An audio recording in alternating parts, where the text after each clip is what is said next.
pain. So it was a very dramatic change from the really healthy young girl that we had. And what kind of help did you get from the medical profession? In the beginning, we have still a wonderful GP, and she did her best to advise us and, give Lynn antibiotics. But as time went on and Lynn didn't recover and she kept getting more infections, we began to get more worried. And Lynn collapsed and was taken to hospital by emergency.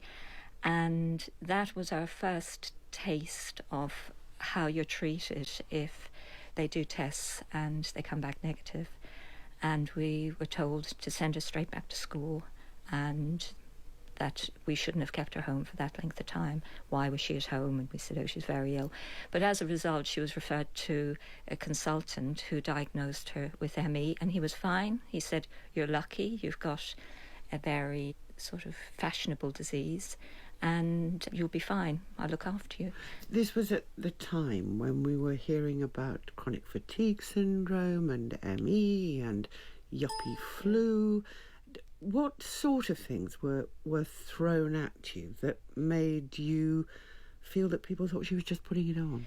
Well, initially, when she got her diagnosis, we followed the instructions of the doctor, which were basically graded exercise and that, but she continued to deteriorate and became very, very unwell.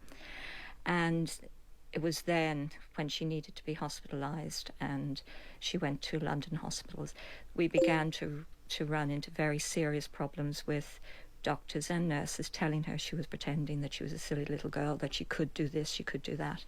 And it was very upsetting and distressing because we were already very worried about her, and we knew there was something seriously wrong because we could see the change in her from how she was to how she was now, not able to do, any of the things that she could do before. And we were sort of really frantic to get some answers.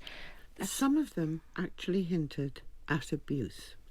How did you cope with that? I mean, clearly it was your husband who was the prime suspect that they pointed to, where there had been absolutely no abuse. How did you deal with it, the two of you? It was very stressful, and I felt very, very angry because I knew what a good father Richard was, and husband and everything. And Lynn was very upset because it was actually Lynn who overheard it, the nurses saying it. And Richard was very angry, so we confronted the nurses and the nursing sister, who they apologised because they had no basis to make assumptions like that.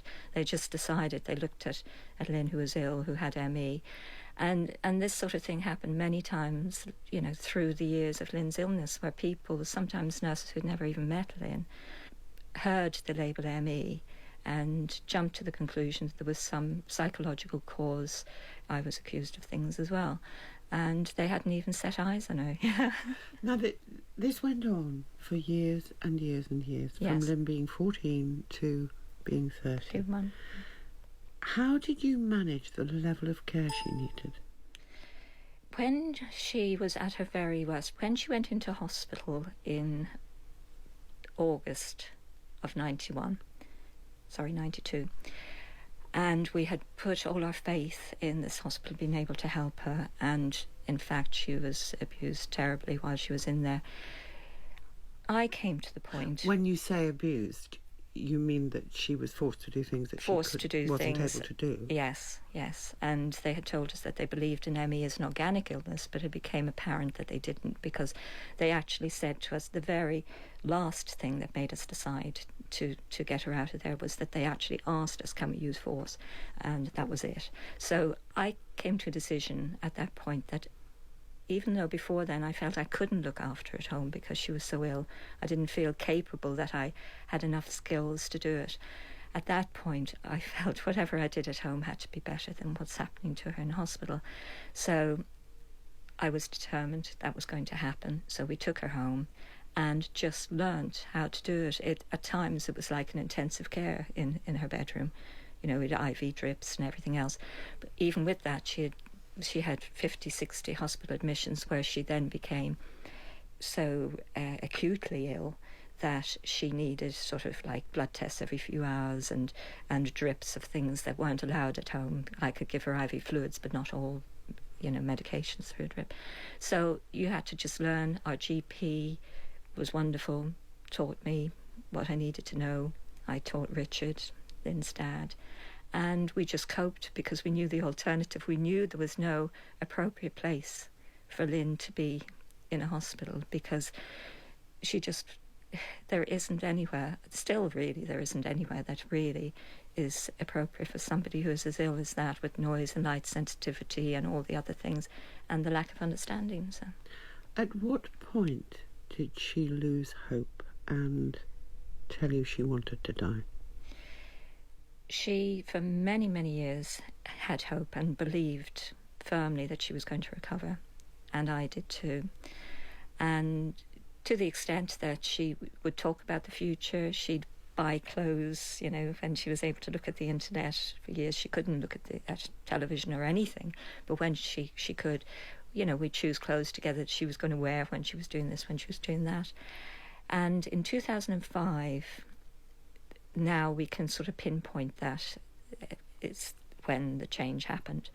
She was having a routine procedure of a Hickman line, which is a tube into a vein near her heart where you would inject medication and fluids could go in.